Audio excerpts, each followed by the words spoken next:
नमस्कार दोस्तों। डेट आज की देखो 2 जून 2026 है। स्वागत है आपका एक्टोरियल डिस्कशन में। आज 3 इश्यूज हम डिस्कस करेंगे।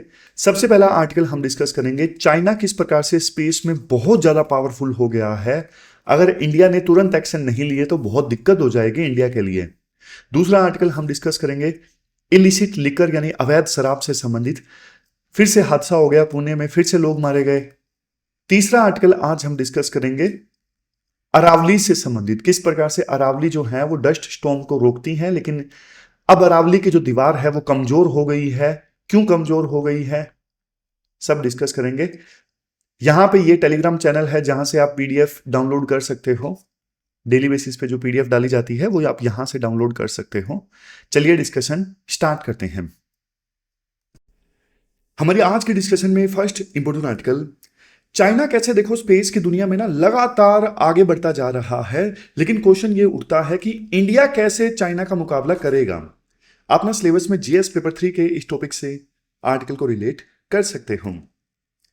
देखो, एक फेमस टर्म है जो स्पेस के संदर्भ में यूज की जाती है, who control space controls the earth. मतलब जो स्पेस को कंट्रोल करता है वो अर्थ को कंट्रोल करेगा। देखो, एक वक्त तो ऐसा था जब स्पेस का यूज होता था सिर्फ रिसर्च के लिए, लेकिन आज आप देखोगे ना स्पेस एक पूरी तरह से वार जोन बन गया है। अभी तक वैसे स्पेस में कोई युद्ध नहीं हुआ है, लेकिन आगे युद्ध जरूर हो सकता है स्पेस में। क्यों? क्योंकि भाई धरती की जो पावर है ना अब स्पेस पे निर्भर है। आप देखो, कम्युनिकेशन देख लो, धरती पे जो होता है, जीपीएस, बैंकिंग, सब कहां से चलता है? सैटेलाइट्स के थ्रू चलता है, सब स्पेस से चलता है। अगर किसी ने सैटेलाइट गिरा दिया फॉर एग्जांपल हमारे देश का, तो भाई हमारा जो देश है वो गूंगा हो जाएगा, हमारा जो देश है वो अंधा हो जाएगा। क्योंकि सैटेलाइट्स ही तो हमें पावर देते हैं, बैंकिंग के लिए सैटेलाइट पावर देते हैं, बॉर्डर पे नजर रखने के लिए। तो इस चीज को बोलते हैं स्पेस मिलिटराइजेशन, मतलब स्पेस का यूज करना मिलिट्री स्पोर्ट के लिए। और वेपनाइजेशन का मतलब क्या होता है? वेपनाइजेशन का मतलब होता है स्पेस में वेपन प्लेस करना दूसरों की एसेट्स को डिस्ट्रॉय करने के लिए। समझ गए? अब राइटर बोलते हैं आगे जाके ना भाई स्पेस में ना एस्केलेशन होगा ही होगा, यानी युद्ध जो है वो स्पेस में होगा ही होगा। उसके 3-4 कारण बताए जाते हैं। पहला तो देखो, स्पेस वेपन्स को बैन करने के लिए ना कोई इंटरनेशनल ट्रीटी नहीं है। लेकिन मेरे मन में एक क्वेश्चन आ रहा है कि इंटरनेशनल ट्रीटी होती तो क्या मेजर कंट्रीज मान लेती? यूएस, चाइना कौन सा इंटरनेशनल लॉ मानते हैं ये। चलो, पहली चीज लिखने के लिए पॉइंट है, कोई इंटरनेशनल ट्रीटी नहीं है स्पेस वेपन्स को यूज करने के लिए। दूसरा पॉइंट काफी देखो लॉजिकल है। देखो, लो अर्थ ऑर्बिट है ना, वहां पे ज्यादातर सैटेलाइट्स को लॉन्च किया जाता है। तो चाइना ये बोलता है 2030 तक ना हम यहां पे 36,000 प्लस सैटेलाइट्स लॉन्च करेंगे। भाई लो अर्थ ऑर्बिट में ऑलरेडी इतनी भीड़ है और चाइना कह रहा है हम 36,000 से ज्यादा सैटेलाइट्स लॉन्च करेंगे। तो वहां पे तो ना कैसलर सिंड्रोम देखने को मिल सकता है। कैसलर सिंड्रोम जैसे देखो, मान लो ये अर्थ है, ये है लो अर्थ ऑर्बिट। मान लो यहां पे सैटेलाइट्स की बहुत ज्यादा भीड़ है। अब दो सैटेलाइट्स आपस में टकरा गए तो कचरा फैलेगा, मतलब पुर्जे पुर्जे इधर उधर हवा में उड़ेंगे दो सैटेलाइट्स के टकराने के बाद में। तो जो पुर्जे इधर उधर उड़ेंगे ना टकराने के बाद में, वो पुर्जे भाई दूसरे सैटेलाइट से टकराएंगे, फिर उन सैटेलाइट्स के भी पुर्जे उड़ेंगे, वो दूसरे सैटेलाइट से टकराएंगे। तो इसको बोलते हैं डोमिनो इफेक्ट। मतलब एक सैटेलाइट उड़ा, उसके पुर्जे दूसरों को डिस्ट्रॉय कर दिया, उसके पुर्जे ने दूसरों को डिस्ट्रॉय कर दिया, ऐसे ऐसे करके ना बहुत सारे सैटेलाइट्स तबाह हो जाएंगे। तो इस चीज को बोलते हैं कैसलर सिंड्रोम। कैसलर सिंड्रोम ये देखो, chain reaction collision cascade orbit making new launches impossible. तो इसका डर है बहुत ज्यादा। तीसरी चीज ये है, पहले तो ना ये बोला जाता था कि भाई मिलिट्री एसेट को तो आप डिस्ट्रॉय कर दो, लेकिन आम जनता के लिए जो कॉमर्शियल एसेट है ना उसको डिस्ट्रॉय मत करो। स्पेस से बाहर यानी नीचे ना ये रूल है युद्ध का कि भाई मिलिट्री एसेट पे आप हमला कर दो बेशक, लेकिन सिविलियंस के लिए जो एसेट है ना उनको मत छेड़ो, वो आम आम लोगों के लिए है। लेकिन भाई स्पेस में तो ना सैटेलाइट दोनों के लिए यूज होता है, मिलिट्री के लिए भी यूज होता है, आम लोगों के लिए भी सेम सैटेलाइट यूज होता है। तो फिर दुश्मन देश जब उस सैटेलाइट पे अटैक करेगा तो वो फर्क नहीं करेगा, वो ये नहीं सोचेगा कि ये सैटेलाइट तो आम जनता के लिए भी यूज हो रहा है, इसे छोड़ देता हूं। नहीं, वो ये देखेगा क्या ये मिलिट्री के लिए यूज हो रहा है, बिल्कुल हो रहा है, उड़ाओ। समझे? अब चाइना के स्पेस एम्बिशंस बताए जाते हैं राइटर के द्वारा। चाइना वैसे तो ये बोलता है कि भाई वो स्पेस का ना पीसफुल यूज चाहता है, लेकिन सबूत भाई कुछ और ही कहते हैं। चाइना जो कर रहा है ना, उससे साफ तौर पे ये झलकता है कि चाइना तो स्पेस में ऑर्बिटल वार की तैयारी कर रहा है। आप टाइमलाइन समझिए, 2007 में ना चाइना ने मिसाइल से अपना ही एक सैटेलाइट उड़ा दिया। क्यों उड़ा दिया? क्योंकि चाइना ने टेस्ट किया था, एंटी सैटेलाइट टेस्ट, कि स्पेस में किसी दूसरे देश की सैटेलाइट को उड़ाना हो तो क्या हमारे पास में क्षमता है। तो उस क्षमता का चाइना ने टेस्ट किया था 2007 में, एसेट टेस्ट। हमारे पास में भी ये कैपेबिलिटी है। वैसे 2015 में चाइना ने ना एक एक्सो एटमोस्फेरिक व्हीकल टेस्ट किया, और ये टेस्ट था दुश्मन सैटेलाइट को मारने के लिए। फिर 2022 में चाइना ने ना एक रोबोटिक स्पेसक्राफ्ट यूज किया, मतलब स्पेसक्राफ्ट को रोबोट बना के स्पेस में भेज दिया। अब उस रोबोटिक स्पेसक्राफ्ट ने ना एक दूसरे सैटेलाइट को ना धक्का दे दिया, और धक्का देके उसे पहुंचा दिया ग्रेवयार्ड ऑर्बिट में, यानी सैटेलाइट्स का जो कब्रिस्तान वाला ऑर्बिट है ना, वहां पे उसको धक्का दे दिया। लेकिन भाई ये कैपेबिलिटी चाइना यूज कर सकता है दूसरे सैटेलाइट्स को धक्का देने के लिए। फिर 2024 में चाइना ने ऑर्बिट के अंदर दो सैटेलाइट्स किस प्रकार से लड़ रहे हैं इसका डेमो दिया। चाइना के जो दो सैटेलाइट्स थे वो ऑर्बिट में लड़ रहे थे कुत्ते की तरह, मतलब जैसे फाइटर जेट लड़ते हैं ना, हवा में उनके बीच लड़ाई होती है तो उसे डॉग फाइट कहते हैं। तो चाइना के दो सैटेलाइट्स ने आपस में लड़ाई करने का डेमो दिखाया। सोचो चाइना कितना आगे चला गया। तो चाइना का फ्यूचर प्लान क्या है? चाइना भाई 2036 तक ना चांद पे इंसान को उतारना चाहता है। 2040 तक वो न्यूक्लियर पावर्ड स्पेस शटल चलाना चाहता है। 2050 में वो स्पेस में सोलर पावर सिस्टम लगाना चाहता है। इसके अलावा एस्ट्रॉइड्स पे और चांद पे जो क्रिटिकल मिनरल्स है ना, उनकी माइनिंग चाइना करना चाहता है।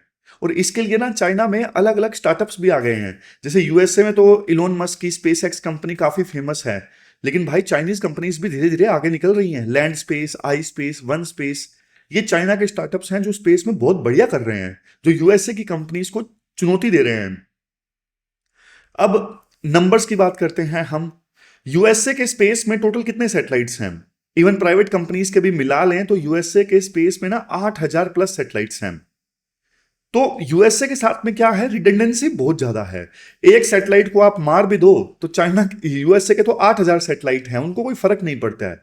चाइना के पास में टोटल 1900 सैटेलाइट्स हैं, जिसमें से 400 प्लस तो प्योर मिलिट्री सैटेलाइट्स हैं। तो चाइना के भी 10 सैटेलाइट आपने मार दिए तो चाइना को उतना फर्क नहीं पड़ेगा। चाइना के 1900 टोटल सैटेलाइट्स हैं, 400 प्लस मिलिट्री सैटेलाइट्स हैं। लेकिन भाई इंडिया के पास तो टोटल सैटेलाइट्स ही 60 हैं, 60 सैटेलाइट्स हैं। हमारे कोई 10 सैटेलाइट मार दे भाई, हमारे तो यहां पे बहुत दिक्कत हो जाएगी। समझ रहे हो? क्योंकि हमारे पास सैटेलाइट्स ही बहुत कम है, ये दिक्कत है।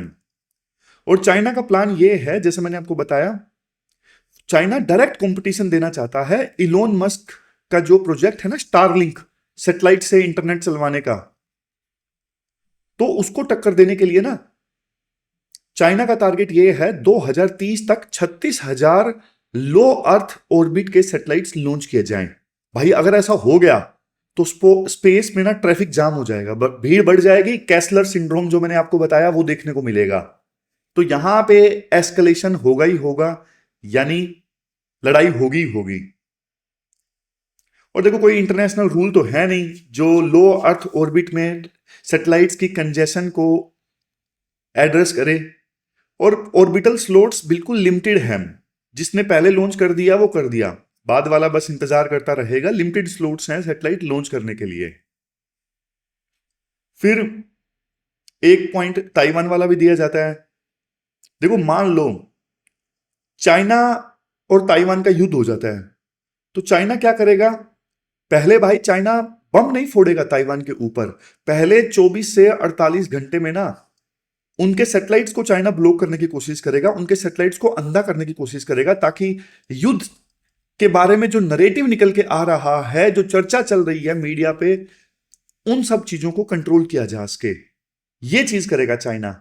लेकिन भाई ताइवान के साथ में तो यूएस है, यूएस के पास में तो आपको पता है 1900 सैटेलाइट्स हैं, तो ताइवान को फर्क नहीं पड़ेगा।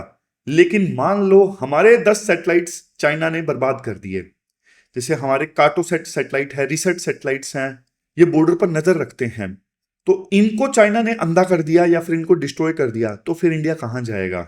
ये दिक्कत है, समझ गए? जैसे चाइना, हमारा जीपीएस जैसा सिस्टम है नाविक, तो ये चाइना ने डिस्ट्रॉय कर दिया या हैक कर लिया, तो आर्मी का जो नेविगेशन है वही कोलैप्स कर जाएगा। लेकिन देखो इतना आसानी से चाइना करेगा नहीं ऐसा। क्यों नहीं करेगा? दो चीजें हैं।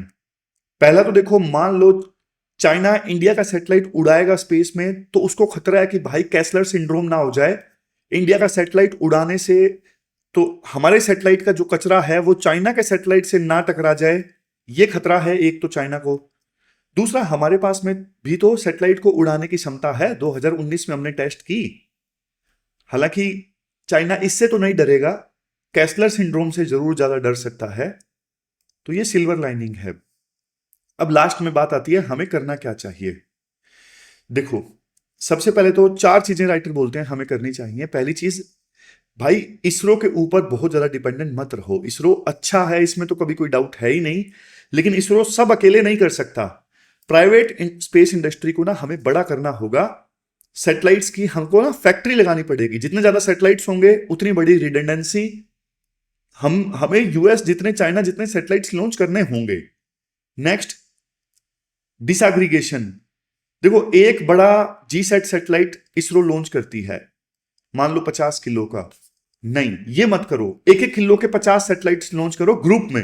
एक इतना बड़ा सैटेलाइट लॉन्च करने के बजाय ये ग्रुप में सैटेलाइट लॉन्च करो, ताकि एक चाइना ने उड़ा भी दिया तो बाकी 49 तो काम करते रहेंगे ना।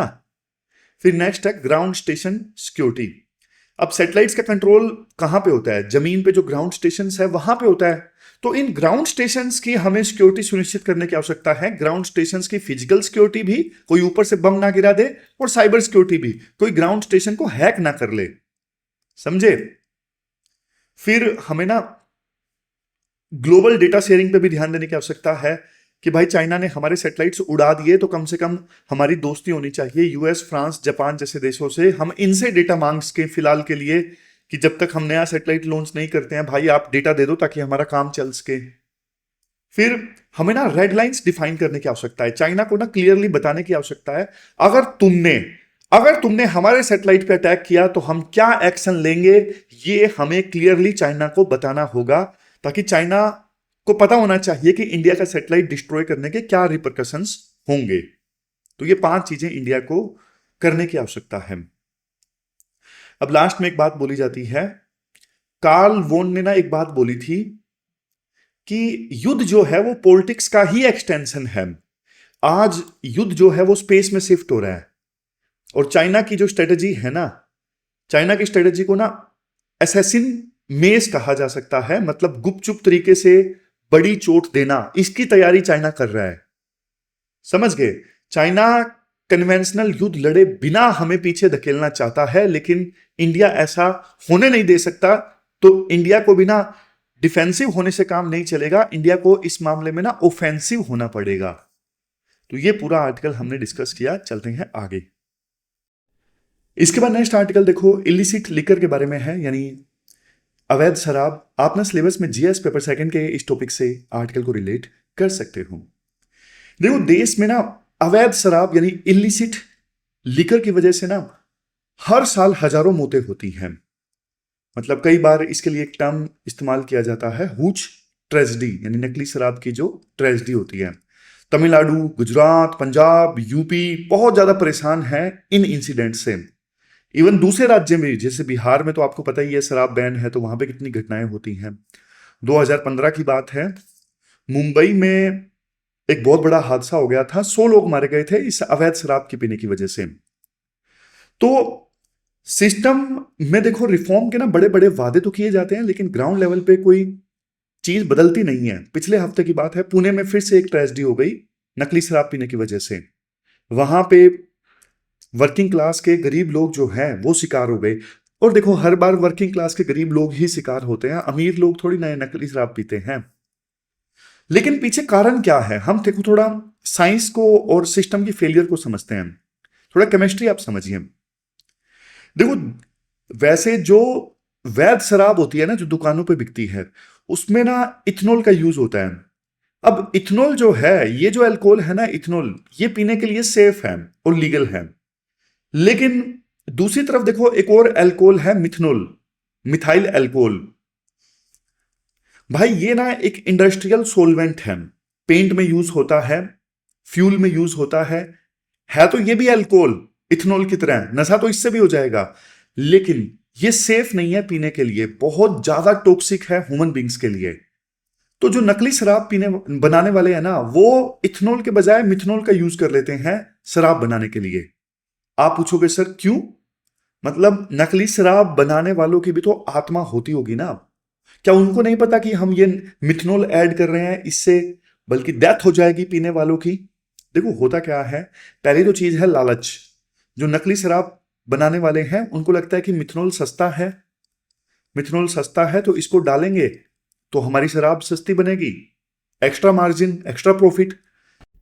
तो इस सस्ते मिथनॉल की सहायता से नकली शराब बनाने वाले जो हैं, शराब का वॉल्यूम जो है वो इंक्रीज कर लेते हैं, ताकि शराब की क्वांटिटी भी बढ़ जाए और शराब सस्ती भी बन जाए, ज्यादा पैसे कमाए जा सकें। लेकिन ये मिथनॉल क्या करता है, लीवर ना इस मिथनॉल को फॉर्मेल्डिहाइड में कन्वर्ट करता है, फिर फॉर्मिक एसिड में कन्वर्ट करता है। तो ये जो फॉर्मेल्डिहाइड है और फॉर्मिक एसिड है, दोनों बहुत ज्यादा जहरीले हैं। फॉर्मिक एसिड से तो ऑप्टिक नर्व्स जो है वो डैमेज हो जाती है इंसान की, इंस्टेंट ब्लाइंडनेस आ जाती है, इंस्टेंट अंधेरापन छा जाता है। और ज्यादा डोज अगर ली गई तो भाई ऑर्गन फेलियर हो जाएंगे, आपके शरीर के ऑर्गन काम करना बंद कर देंगे और डेथ भी हो सकती है।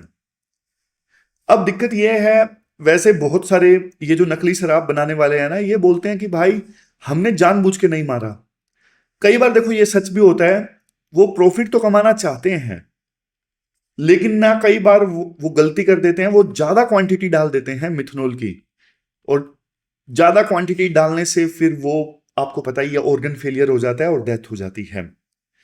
तो बेशक वो कहें जानबूझ के नहीं मारा, लेकिन असल में वो जानबूझ के ही मारना हुआ। उन्हें पता है मिथनॉल से ज्यादा डोज से, हाँ ये तो उन्हें पता है ना, कम से कम ज्यादा डोज से नुकसान हो सकता है, फिर भी वो मिथनॉल जैसे प्रोडक्ट से खेल रहे हैं।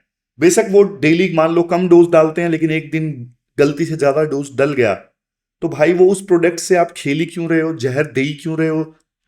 ये तो वो वाली बात हो गई ना, ज्यादा हम थोड़ी क्वांटिटी में जहर देते थे तो कुछ नहीं होता था, गलती से ज्यादा क्वांटिटी में दे दिया, हमने जानबूझ के नहीं किया, वही वाली बात हो गई है। तो अब ना आप सोशियो इकोनॉमिक फैक्टर्स देखिए, ये लोग नकली शराब पीते क्यों है? डिमांड सप्लाई का खेल है। अब लीगल जो शराब बिकती है ना दुकानों पे, उस पे सरकार लगाती है भारी भरकम टैक्स। ये शराब सरकार के रेवेन्यू का एक मेजर सोर्स होता है। तो डेली वेजर्स मजदूर लोग बेचारे इस शराब को ना आसानी से खरीद नहीं पाते, इतनी महंगी शराब को। अब जो मजदूर होते हैं वो दिन भर काम करते हैं, थका देने वाली, मतलब पूरा थक जाते हैं वो काम करके। तो इसलिए ना अपने फिजिकल पेन को भुलाने के लिए, गम को भुलाने के लिए फिर वो दारू पीते हैं। लेकिन जो सही दारू है लीगल वाली, वो बहुत महंगी है, तो उन्हें ना फिर मजबूरी में नकली दारू की तरफ में जाना पड़ता है। समझ गए? और उन्हें पता है कि ये शराब पीने से ना बहुत नुकसान होगा, शरीर बिल्कुल कचूमर निकल जाएगा शरीर का, लेकिन उनको इतना दर्द होता है दिन भर काम करने के बाद में, वो फिर कहते हैं कि यार हम तो पेन भुलाने के लिए मजबूरी में पीते हैं। और धीरे धीरे करके देखो फिर एडिक्शन भी हो जाता है, इंसान फंस जाता है इस जाल में। 2024 में ना कुछ एक्सपर्ट्स ने बोला कि भाई इंडिया में ना एक डेटा है, 100% जो दारू बिकती है ना उसमें से 40% तो ये इलिसिट लिकर है। इतना बड़ा मार्केट है इस अवैध शराब का। और आपको क्या ये लगता है कि सरकार की नाक के नीचे ये नहीं होता? भाई सरकार को सब पता है, सरकार की टॉलरेंस है, तभी ये चीजें चल पाती हैं। ये सीक्रेट इकोनॉमी नहीं है, पैसा जाता है, मंथली जाता है पुलिस वालों को। ये तो एक सेमी विजिबल लोकल इकोनॉमी बन गई है।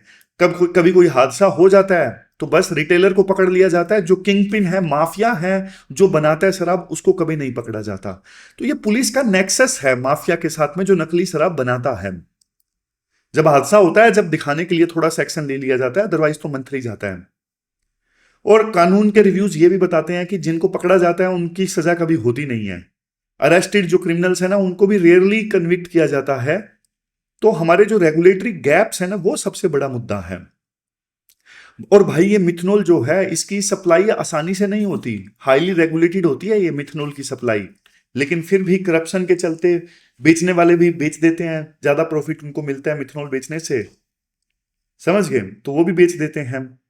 और राइटर एक बात बोलते हैं कि देखो, पूरा वर्ल्ड इस चीज का गवाह है, कभी भी किसी चीज को पूरी तरह से बैन करने से ना वो चीज रुकी नहीं है। यूएस ने भी प्रोहिबिशन करके, शराबबंदी करके देख लिया 1920s में, कोई फायदा नहीं हुआ, बल्कि वहां पे भी शराब माफिया बन गए। तो इंडिया में भी वैसा ही होता है। तो क्या किया जाए?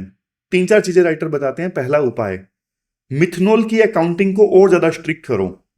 मिथनॉल आसानी से मार्केट में मिले ही ना, और जो आसानी से बेचता है बिना लाइसेंस के या फिर बिना डिटेल्स लिए, भाई उसके खिलाफ सख्त कार्रवाई की जाए, ताकि मिथनॉल को बेचने से लोग डरें। फिर नेक्स्ट, गरीब लोगों को यार सस्ती शराब दे दो, ताकि वो अपना गम भुला सकें, थोड़ा फिजिकल थकान मिटा सकें।